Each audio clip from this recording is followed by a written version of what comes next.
নমস্কাৰ স্বাগতম জনাইছো তেজছ লাইফৰ আজিৰ সন্ধিয়াৰ বাতৰিলৈ ষ্টুডিঅ'ত মই ৰিমলি কয়লা মাফিয়া বালি মাফিয়াৰ বাবে তিনিখন জিলা ধ্বংস হৈ গ'ল অখিল গগৈৰ সংবাদ মাধ্যমৰ সন্মুখত বিস্ফোৰক মন্তব্য চাওক অখিল গগৈয়ে আগবঢ়োৱা গুৰুত্বপূৰ্ণ মন্তব্যখিনি যে শিৱসাগৰত যি বানপানী হ'ল কয়লা মাফিয়া শিল মাফিয়া আৰু বালি মাফিয়াৰ কাৰণে গোটেই শিৱসাগৰ চৰাইদেউ আৰু যোৰহাট জিলাখন তছনছ হৈ গ'ল আজি মই একদম আমাৰ শিৱদৌলৰ কাষতে থকা শিৱদৌল আমাৰ শিৱসাগৰৰ মূল ঠাই যেটো শিৱদৌলৰ কাষতে থকা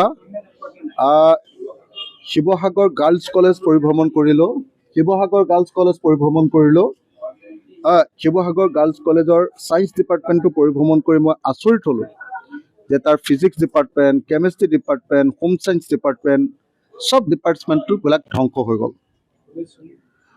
তাৰ পাছত সম্পূৰ্ণৰূপে ধ্বংস হৈ গৈছে তেওঁলোকৰ হোষ্টেলৰ ৱাৰ্ডেনৰ ঘৰত সোমালোঁ হোষ্টেলৰ ষ্টুডেণ্টবিলাকৰ ঘৰত সোমালোঁ হোষ্টেল ৰুমবিলাকত সোমালোঁ সেইবিলাকতো দেখা পোৱা গ'ল যে সাংঘাতিক বেয়া অৱস্থা তাৰ আগতে আকৌ মই সোমালোঁ অসমৰ ঐতিহাসিক এখন ছোৱালী স্কুল ঐতিহাসিক এখন বালিকা বিদ্যালয় ফুলেশ্বৰী উচ্চতৰ মাধ্যমিক বালিকা বিদ্যালয় 115 বছৰ পুৰণি এখন ঐতিহাসিক মানে দ্বিতীয় ছোৱালী স্কুল যাৰ ৰিজাল্ট 100% ৰিজাল্ট দিয়ে এখন স্কুলে ফুলেশ্বৰী স্কুল সেই স্কুলখনটো কমপ্লিটলি শেষ এটাও ক্লাছৰুম নাই লাইব্ৰেৰী ৰুম নাই ডিজিটেল ৰুম নাই যি ৰুমত যি ক্লাছৰুম বা আমাৰ হেডমিষ্ট্ৰেছৰ ৰুম প্ৰিন্সিপালৰ ৰুম আমাৰ টিচাৰসকলৰ ৰুম আমাৰ ডিজিটেল ৰুম আমাৰ লাইব্ৰেৰী ৰুম সমস্তবিলাকে ধ্বংস হৈ গ'ল লাইব্ৰেৰী ৰুমটোত কি হৈছে আপোনাৰ লাইব্ৰেৰী ৰুমটোত আপোনাৰ এটা আলমাৰীত যে 4টা খলপা থাকে 3টা খলপাৰ কিতাপ পুৰা ধ্বংস হৈ গ'ল এতিয়া অসমৰ মুখ্যমন্ত্ৰীয়ে কৈছে যে এখন শিক্ষানুষ্ঠানক আমি 2 লাখ 3 লাখ টকা দিম মই সেইকাৰণে অনুৰোধ কৰিছোঁ যে কাইলৈ অসমৰ মুখ্যমন্ত্ৰী শিৱসাগৰলৈ আহিব আৰু মই শিৱসাগৰত মুখ্যমন্ত্ৰী ডাঙৰীয়াক হাতত ধৰি তেখেতক লগত লৈ কাইলৈ মই ফুলেশ্বৰী হায়াৰ ছেকেণ্ডেৰী স্কুলখন এবাৰ দেখুৱাব খোজোঁ যে ফুলেশ্বৰী হায়াৰ ছেকেণ্ডেৰী স্কুল টাউনৰ মাজমজিয়াৰ ঐতিহাসিক স্কুলখন যিখনত পদ্মধৰ চলিহাই পঢ়ুৱাইছিলে যিখনত আমাৰ মহেশ্বৰ নেওগে পঢ়ুৱাইছিলে যিখনৰ প্ৰথম 2টা ৰুম এতিয়াও আপোনাৰ দীপালী বৰঠাকুৰ আৰু নিৰ্মল প্ৰভা বৰদলৈৰ নামত আছে তেওঁলোকে পঢ়িছিলে তাত সেই স্কুলখন পুৰা ধ্বংসপ্ৰাপ্ত হৈ গ'ল তো তাত আমি এটা বিল্ডিং দিছোঁ 7 কোটি টকাৰ কিন্তু সেইটো এতিয়ালৈকে হোৱা নাই 1 বছৰ 1.5 বছৰ 2 বছৰ লাগি যাব গতিকে এনেকুৱা পৰিস্থিতিত মই অসমৰ মুখ্যমন্ত্ৰীক আকৌ এবাৰ জনাওঁ যে যেনেকৈ মই অসমৰ প্ৰকৃত অৰ্থত বানপীড়িত পৰিয়ালবিলাকক 10 লাখ টকাকৈ দিবৰ কাৰণে এটা পৰিয়ালক 10 লাখ টকাকৈ দিবলৈ কৈছোঁ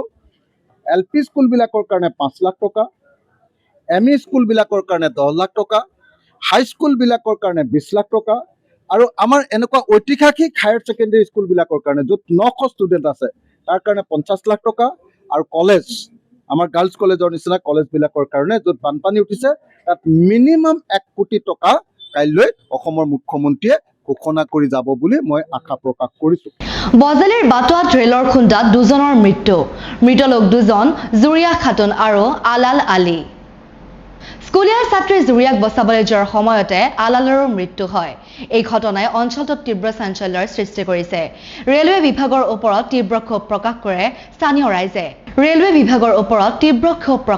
স্থানীয় ৰাইজে চাহক বজালিৰ পৰা আমাৰ সাংবাদিক প্ৰাঞ্জল দাসে পঠিওৱা এই প্ৰতিবেদন এজন হল স্কুলীয়া ছাত্ৰী আনজন হল এজন গাঁৱলীয়া মানুহ সেই স্কুলীয়া ছাত্ৰজনক এই নিবনুৱা যুৱকজনে বচাবলৈ গৈ আজি সেই যুৱকজনৰ ইয়াত মৃত্যুবৰণ কৰিছে একমাত্ৰ কিহৰ কাৰণে আমাৰ এই 2খন ৰেল লাইনত ৰাস্তা দলং নেথাকাৰ কাৰণে আজি এই 2জন মানুহ একেলগত মৃত্যুবৰণ কৰিবলগীয়া হৈছে ইয়াত আজি যদি ৰেলৱে জিএম যদি আহে ইয়াত যদি তেওঁ প্ৰতিশ্ৰুতি নিদিয়ে কেনেহ'লে আমি সমূহ ৰাইজে এই 2জন মৃতদেহ আমি ইয়াত ৰেলৱে কৰ্তৃপক্ষক দিবলৈ নিদিওঁ আপোনালোকে ৰাইজে কি কয় আচ্ছা তাৰ লগত আমাৰ ইয়াত উত্তৰ অঞ্চলৰ পাহাৰৰ পৰা আৰম্ভ কৰি আমাৰ দক্ষিণ অঞ্চলৰ ব্ৰহ্মপুত্ৰলৈকে এই ইফালে মঠাৰি দি অহা যোৱা এটা ৰাস্তা আছিল।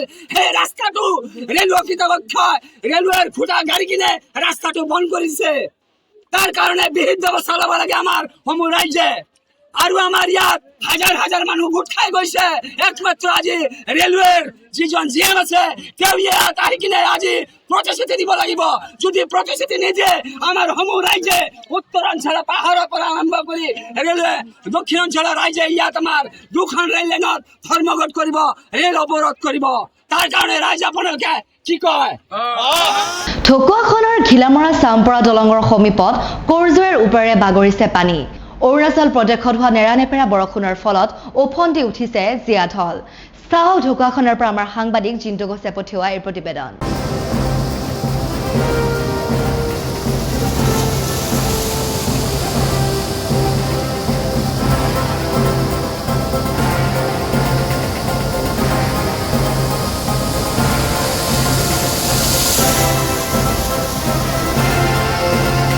উজনিৰ বান প্ৰসংগত কৃষক মুক্তি সংগ্ৰাম সমিতিৰ সংবাদমেল। সমিতিৰ মুখ্য কাৰ্যালয়ত সাধাৰণ সম্পাদক বিদ্যুৎ শইকীয়াৰ সংবাদমেল। বাস্তৱ ছবিখন লুকুৱাবলৈ চেষ্টা কৰিছে চৰকাৰে। বান সৃষ্টিৰ কাৰক ভয়ংকৰ কয়লা চিণ্ডিকেটহে, মন্তব্য বিদ্যুৎ শইকীয়াৰ। চাওক গুৱাহাটীৰ পৰা আমাৰ সাংবাদিক হিমাশ্ৰী কলিতাই পঠিওৱা এই প্ৰতিবেদন। আপোনালোকে চাওক যে চৰকাৰে যিটো কথা কৈছিলে যিহেতু ডাৱৰ বিস্ফোৰণ হৈছে, ডাৱৰ বিস্ফোৰণৰ ফলত এই ধৰণৰ মহাপ্ৰলয়ৰ সৃষ্টি হ'ল। আমি দেখিলোঁ যে আজি এই বিজ্ঞানৰ যুগত ইমান অত্যাধুনিক প্ৰযুক্তি টেকন'লজি আৰু সকলো চৰকাৰৰ নিয়ন্ত্ৰণত থকা বিভাগ, সকলো বিভাগৰ হাতত এই অত্যাধুনিক বিজ্ঞান আৰু টেকন'লজি আছে। কিন্তু তাৰপিছত তেখেতলোকে সেই কথাটো প্ৰমাণ কৰিব নোৱাৰিলে যে এইটো ডাৱৰ বিস্ফোৰণ হৈছে। আৰু নাগালেণ্ডৰ ফালৰ পৰাও বা বিভিন্ন ধৰণে এইটো প্ৰমাণিত হ'ল যে কোনো ধৰণৰ ডাৱৰ বিস্ফোৰণ হোৱা নাছিল বা ডাৱৰ বিস্ফোৰণৰ ফলত এনে মহাপ্ৰলয়ৰ সৃষ্টি হোৱা নাছিল। আমি চৰকাৰক সেইটো প্ৰত্যাহ্বান জনাইছিলোঁ যে আপোনালোকে প্ৰমাণ কৰক যে এইটো ডাৱৰ বিস্ফোৰণ যে হৈছিল, কিন্তু তেওঁলোকে নোৱাৰিলে। ডিব্ৰুগড়ত মুখ্যমন্ত্ৰীৰ নিৰাপত্তা কনভয়ৰ বাহন দুৰ্ঘটনাগ্ৰস্ত। কনভয়ৰ ইনোভা বাহন এখন দুৰ্ঘটনাৰ সন্মুখীন হয়। ঘটনাটো ফুলবাগান অঞ্চলৰ সমীপত সংঘটিত হোৱা বুলি জানিব পৰা গৈছে। মুখ্যমন্ত্ৰীয়ে ডিব্ৰুগড়ৰ পৰা শিৱসাগৰলৈ গৈ থকাৰ সময়তে সংঘটিত হয় এই দুৰ্ঘটনা। এখন উইংগাৰ বাহনে পিছফালৰ পৰা আহি খুন্দা মৰাৰ ফলত দুৰ্ঘটনাটো সংঘটিত হয়। চাওক ডিব্ৰুগড়ৰ পৰা আমাৰ সাংবাদিক শিল্পী শিখা দাসে পঠিওৱা এই প্ৰতিবেদন।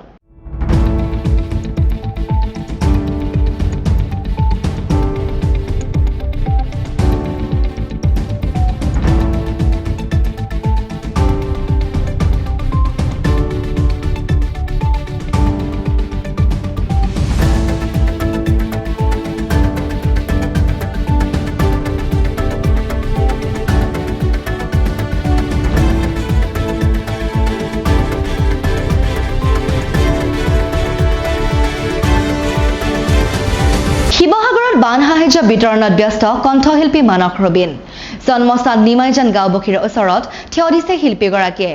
গাঁওবাসীক বিভিন্ন অত্যাৱশ্যকীয় সামগ্ৰীৰ লগতে নগদ 500 টকাকৈ আগবঢ়াইছে শিল্পীগৰাকীয়ে। চাওক আমাৰ এই বিশেষ প্ৰতিবেদন।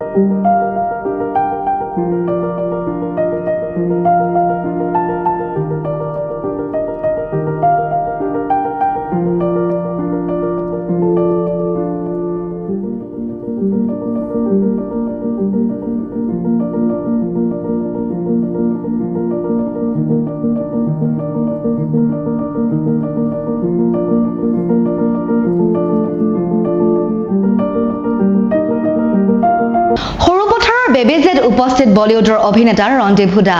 বেবেজিয়াৰ সাগৰ লিম্বুৰ ঘৰত আতিথ্য গ্ৰহণ কৰে অভিনেতাগৰাকীয়ে। 15 বছৰে অভিনেতাগৰাকীৰ ব্যক্তিগত সহায়ক হিচাপে কৰ্মৰত সাগৰ লিম্বুৰ ঘৰত লোকেল মুৰ্গী আৰু গাহৰি মাংসৰ উপৰিও গোৰ্খা সম্প্ৰদায়ৰ পৰম্পৰাগত খাদ্য আৰু সাজ-পানীৰো সোৱাদ ল'লে অভিনেতাগৰাকীয়ে। চাওক সৰুবথাৰৰ পৰা আমাৰ সাংবাদিক সুৰজ গগৈয়ে পঠিওৱা এই প্ৰতিবেদন।